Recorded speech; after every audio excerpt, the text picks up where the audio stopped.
Values, Western philosophy. The values that a person holds may be personal or political depending on whether they are considered in relation to the individual or to society.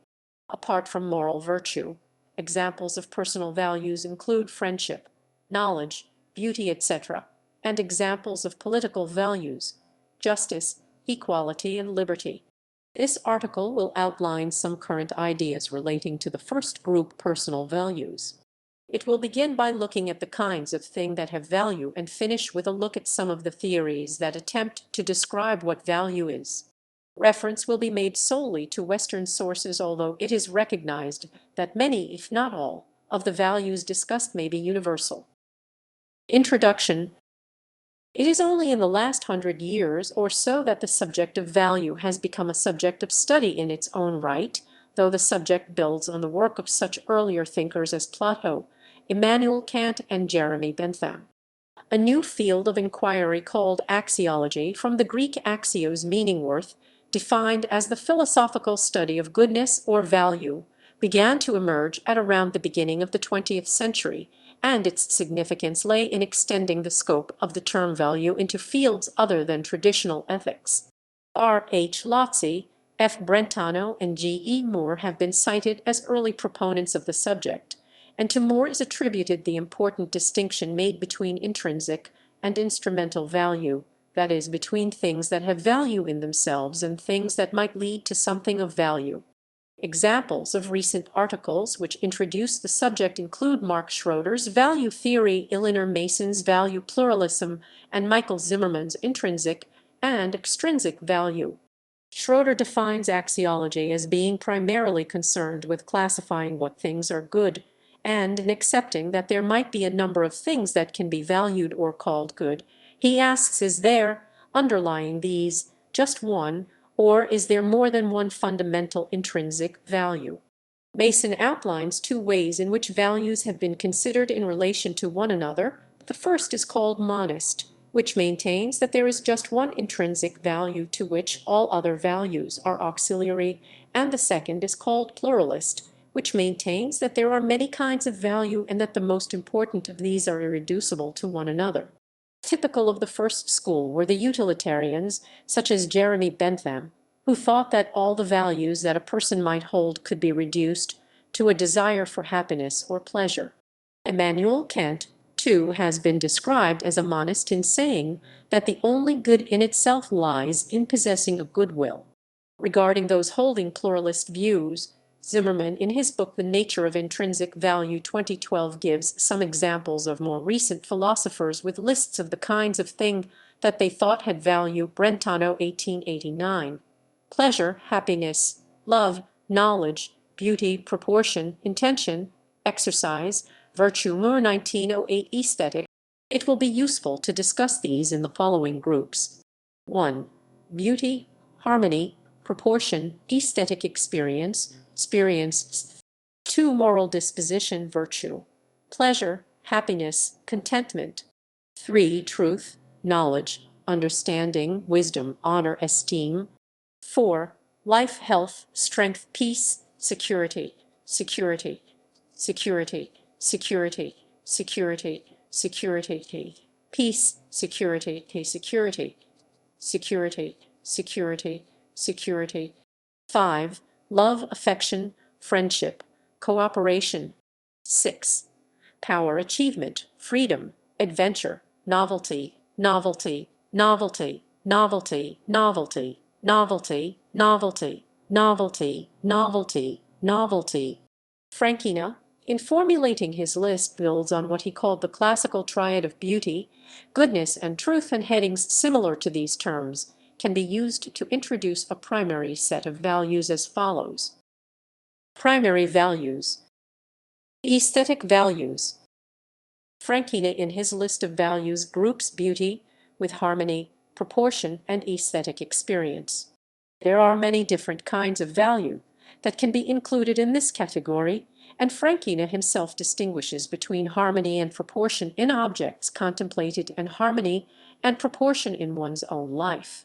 He refers to Plato, who firstly, in the Philebus, suggests that aesthetic pleasure lies in the beauty of color and form, and secondly, in the Republic, that formal features like harmony and proportion are important not only to art and music but also to the good life, which itself should contain form, variety, and balance. Another distinction results from the question of whether aesthetic value resides in the object contemplated or in the contemplative experience itself.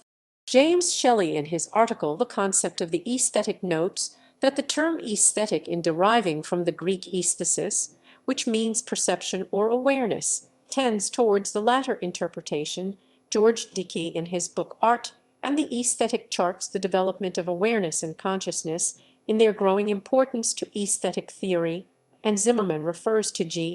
Both Frankina and Nikolai Hartmann, who Frankina mentions, begin their lists of values with groups including consciousness, life, and existence, and Hartmann makes reference to Nietzsche, who considered that the value of beauty in art or nature lay in an increased awareness of life as an affirmation of existence.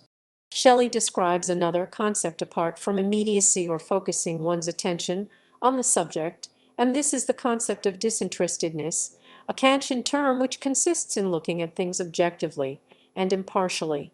He refers to Schopenhauer, who realized that if perception were to be the only criterion of aesthetic value, then, with a mind stripped of practical interest and cultural preconceptions, anything at all might be seen as beautiful. One thing is only taken as more beautiful than another, because it makes this pure contemplation easier, wrote Schopenhauer, a view criticized. Shelley, however, manages to elucidate various criteria of aesthetic value from such a standpoint. Firstly, that there is value in simple formal relations, in harmony, grace, and balance, and in fact in any other objective aspect that a good critic might care to point to. Secondly, that there is value in recognizing that people have natural tastes. In addition to the views that aesthetic value lies either in the object or in the subjective experience, there is a third view which suggests that value lies in some kind of engagement between the two. G. E. Moore wrote that it is neither in the beautiful object nor in the conscious perception where value is found, but in the relationship between the two. Shelley too concludes with the idea that there is some reciprocal relationship between subject and object, his example being that of a Bartók quartet, where a value originally belonging to the quartet has been transferred to the experience before being reflected back, once again, onto the quartet. Ethical values. The second group of values listed by Frankina includes happiness, virtue, pleasure, satisfaction, and contentment, values traditionally associated with the field of ethics. Zimmerman introduces Plato, whose recurring concern was with the nature of the good, how we should live our lives, and whether it is pleasure or virtue that will lead to happiness. Regarding pleasure, he considers food, drink, and shelter to be simple goods. People value them. They value the work that goes into providing them and the pleasure that comes from enjoying them. Zimmerman, after asking why eating should be considered a value, refers to Aristotle, who said that value resides in the proper activity or functioning of things according to their nature, and that it is the active exercising of man's fame. Regarding virtue, Eleanor Mason refers to J.S. Mill, who made the distinction between lower values and higher values. The distinction is that between efficient cause and final cause, whereas efficient cause includes hunger, thirst, and the need for shelter, final cause arises from our having an overview of the relation of cause and effect, whereby we can determine the end we want to achieve and then decide the means to achieve it. If the end is well-being or happiness, then such values as friendship, knowledge, and beauty, as well as material sustenance, might be instrumental in achieving this. Mason refers to G. E. Moore, who, whilst recognizing the virtues of industry and temperance, recognized that there exists a plurality of bearers of value. Love, beauty, and friendship are intrinsic values, i.e., good in themselves rather than instrumental values, and they do not lead in all cases necessarily either to pleasure or happiness. Another significant writer on value, mentioned by both Frankina and Zimmerman, is John Dewey, who questioned whether intrinsic values exist at all. All values for Dewey were instrumental. He compared life to an ongoing stream of cause and effect, which he called the continuum of means and ends, where, for example, a lack of food leads to human activity leading to a further expenditure of energy, the need for more food, and so on. He maintained, like Aristotle, that value lay in economy and in the efficient functioning of a human being in terms of a whole range of needs and wants. These needs arise from a constant interaction between a human being and his environment, and Dewey introduced the notion of having a framework of values to deal effectively with the various categories of being which contribute. Cultural values. The third of the classical values, truth, is listed by Frankina alongside knowledge, understanding, and wisdom. Given that truth may never be fully known, he shifted the emphasis onto knowledge, and most lists of values now tend to include knowledge rather than truth as one of the primary values. Jess Prince in Culture in Cognitive Science took this further, discussing the relativity of the terms knowledge and truth and the role that culture has in shaping knowledge. This relativity is more pronounced in a second group listed by Frankina, a group which included the values of honor, esteem, and good reputation. The link between the two groups was noted by Hartman, who realized that the terms truth and truthfulness involved two different, although related, kinds of value. Whilst truth is associated with the values of knowledge and understanding, truthfulness is associated with the values of honesty, uprightness, and integrity. In his article, Prince defines culture as a complex whole which includes knowledge, belief, art, morality, and custom, where the value associated with these things is acquired by people as members of society. This acquisition takes place through observing role models, imitating one's parents, or learning through association with others. The telling of stories is mentioned, and we may think of the value of books, whether fiction or nonfiction, and the worth of films or news programs in disseminating knowledge and furthering understanding generally. Memory, too, has its place, and the importance of history in this respect is highlighted by Zimmerman, who notes that some things may have value, not because they are beautiful or useful, but because they have meaning through either personal or cultural associations, for example, a rare stamp or the pen with which Lincoln signed his letters. Knowledge of both culture and subculture is important in understanding people's values. Jacobson, in an article on fitting attitudes, tells us that what people find funny or shameful, honorable or dishonorable, are culturally related, and he refers back to Brentano, who introduced the related value of what is appropriate, suitable, or fitting. Such values, however, can be considered not only from the point of view of a particular culture, but from the point of view of the universe, where integrating one's set of values with the principles of some higher truth, selective copying is the example he given. Given. Given. Given. Given. The concept of fittingness introduces the value of integrity, which Cox, Lacaze, and Levine discuss in their article Integrity 2001.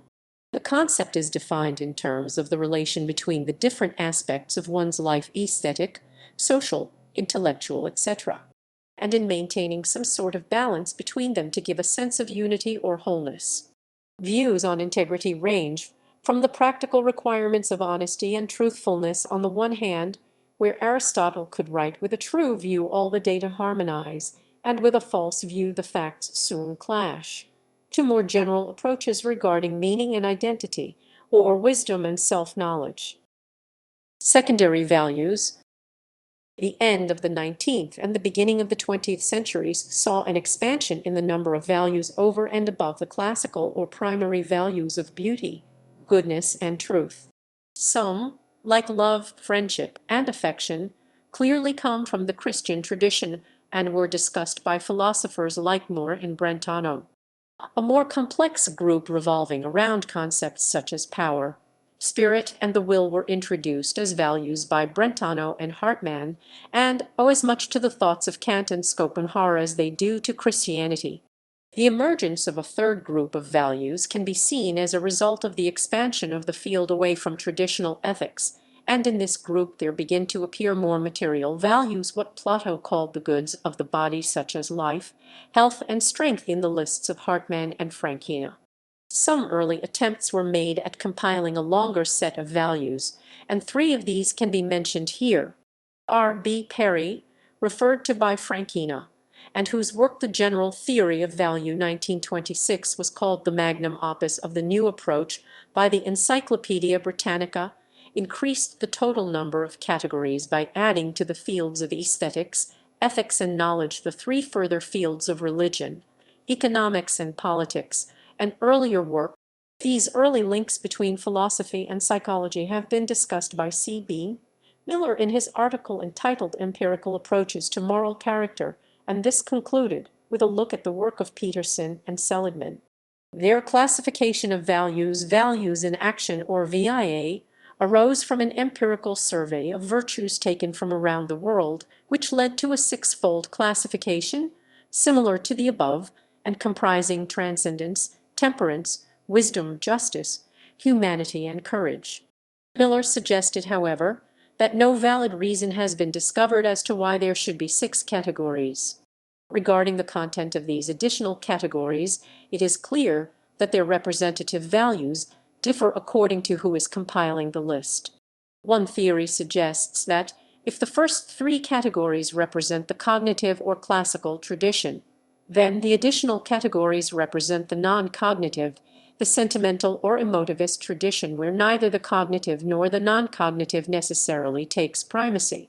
Zimmerman suggested that values taken from the latter viewpoint could be seen as just expressions of feeling or emotion about what is important.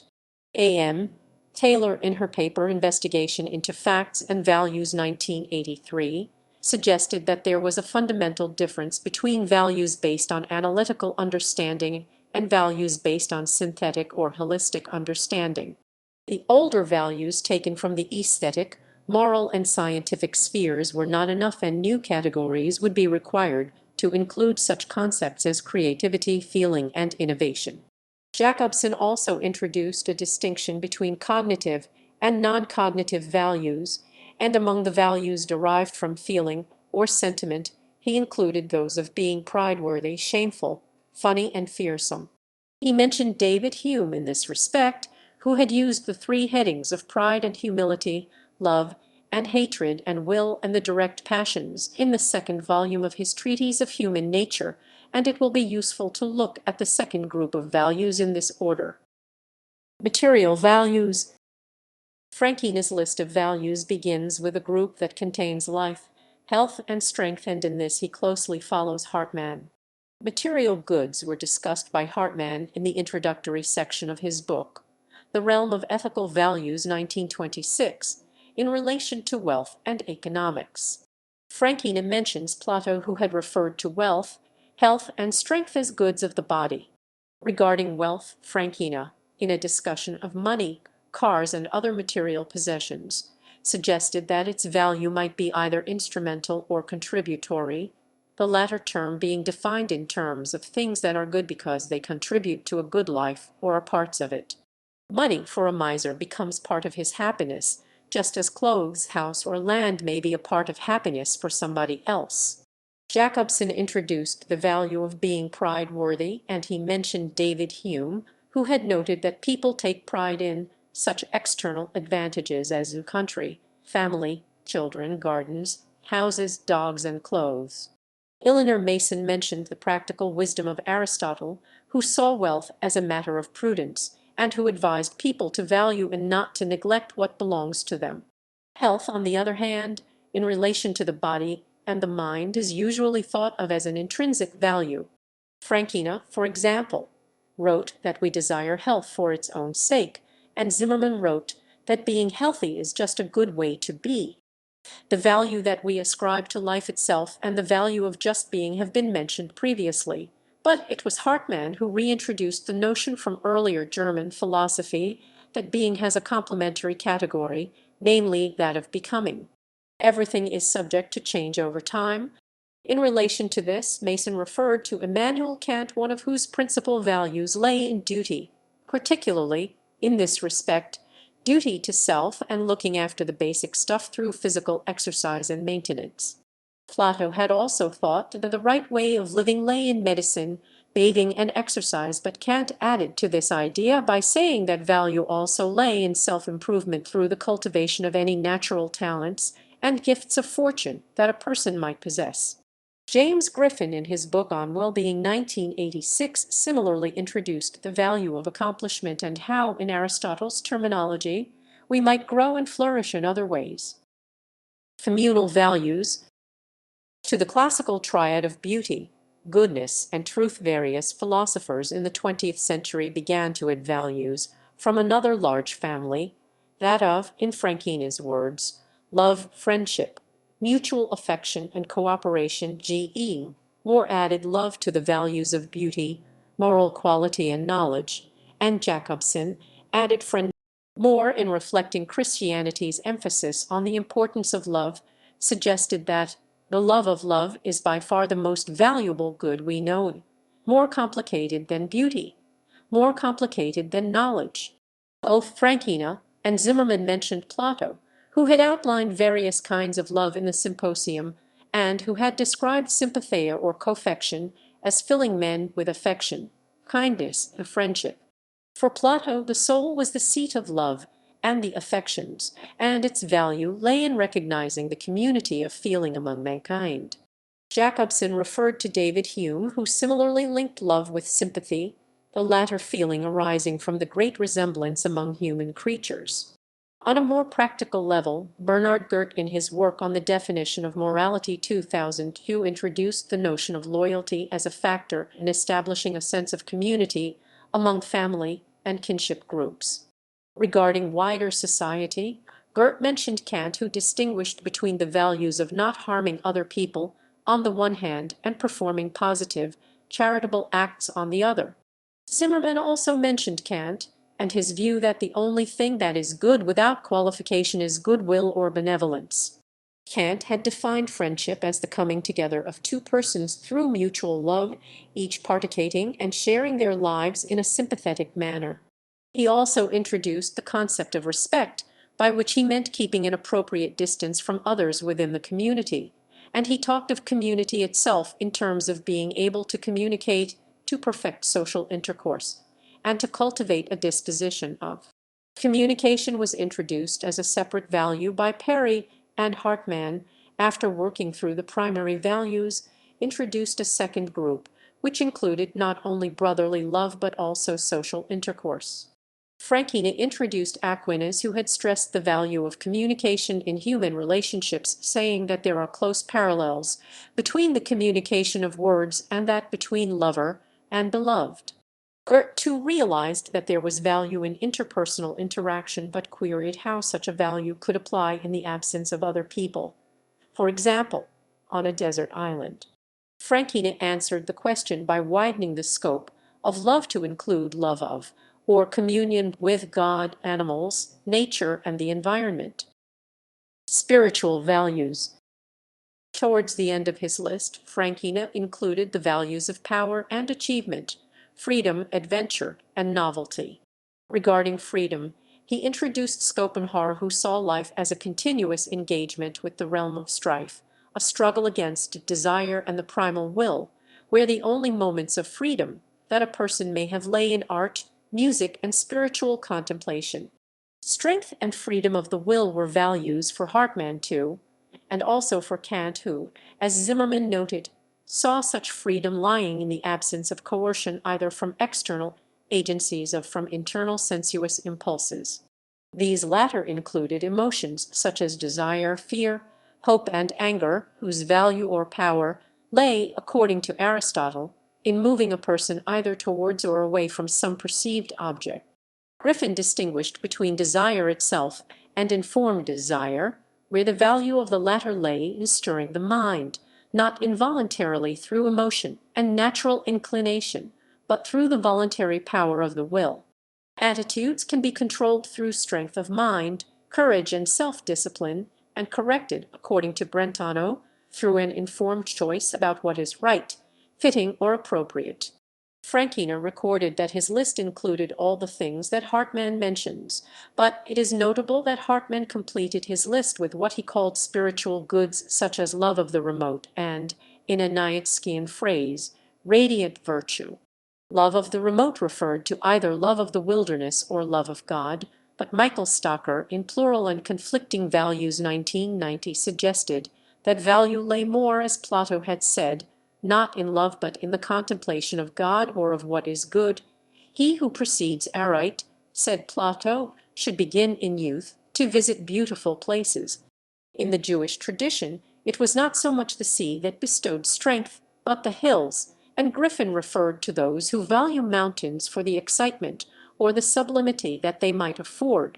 Frankina referred to the values of adventure and novelty that N. Whitehead had introduced, but it was Ralph Waldo Emerson in the previous century who had written about the inspirational value of new things and of travel, not only for the sake of art or study, but for the value of the experience itself.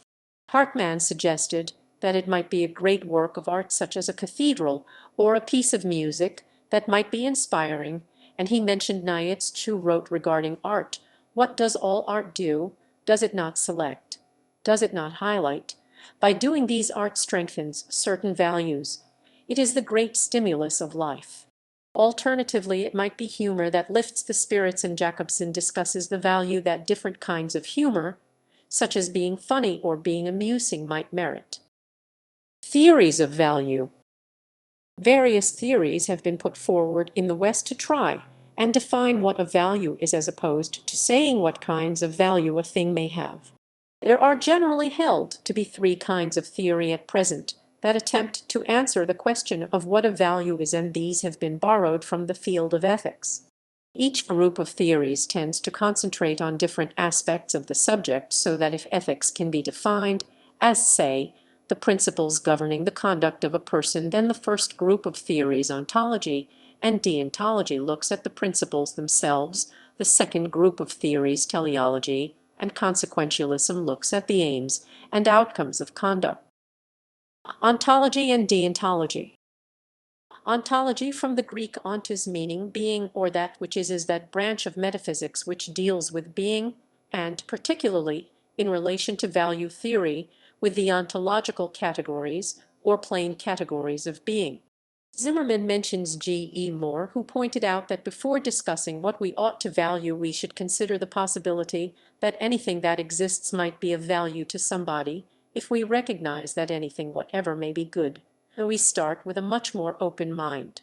Zimmerman introduced the concept of supervenience, through which it is held that any structuring of our values will reflect the structuring of the underlying categories of being themselves.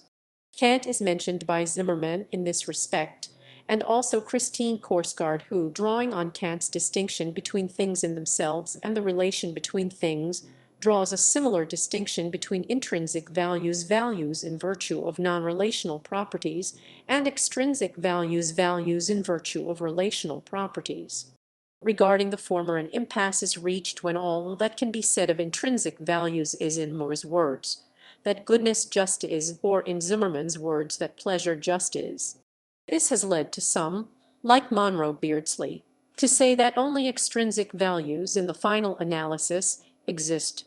Different kinds of extrinsic value in this model derive from the different underlying categories of relation, the example given being those of beauty, utility, and meaning, each of which is supervenient on one of Kant's three categories of relation, namely disjunction, causality, and inherence respectively.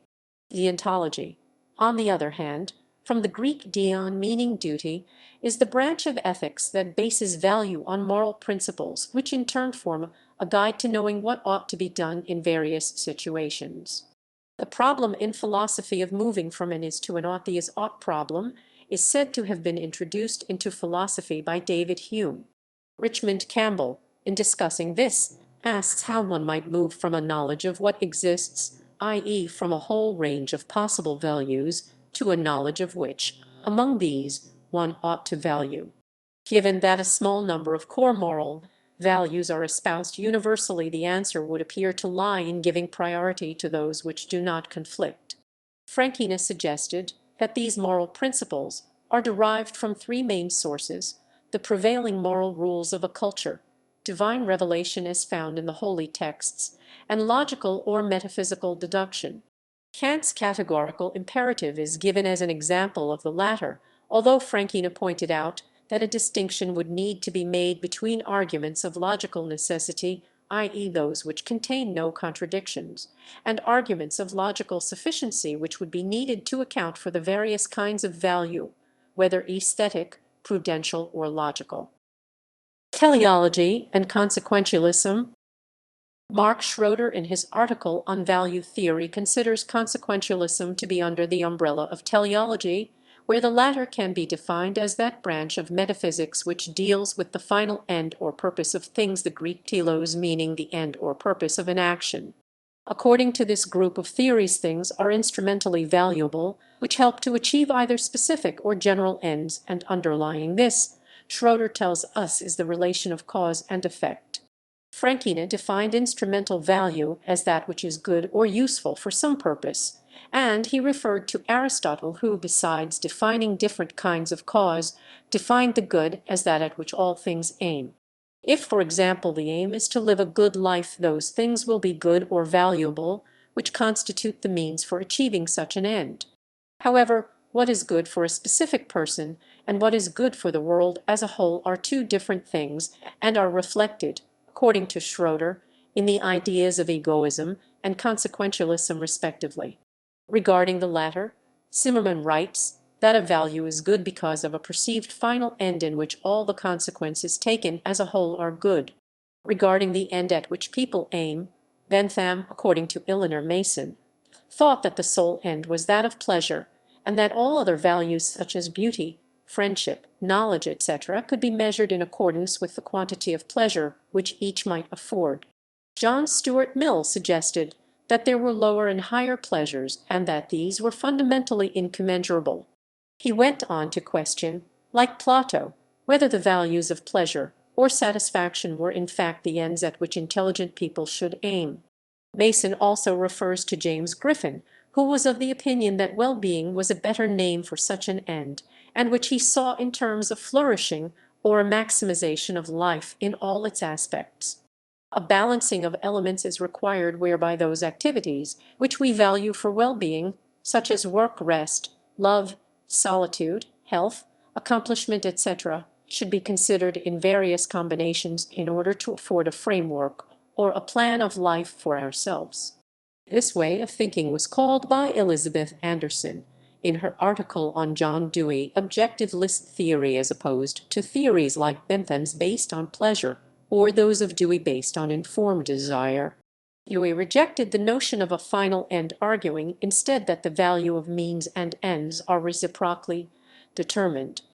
According to Zimmerman, he challenged traditional metaphysical ideas with a more pragmatic approach, saying that only through calm, informed reflection on the ways in which people interact with the environment and deal with the ensuing consequences can value be ascertained.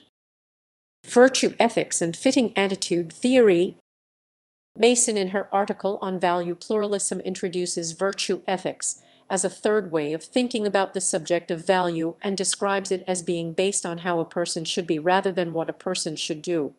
Frankina had similarly introduced an ethics of virtue as a third approach following deontology and consequentialism. Among the latter were the virtues, and these he defined as dispositions to act in certain ways.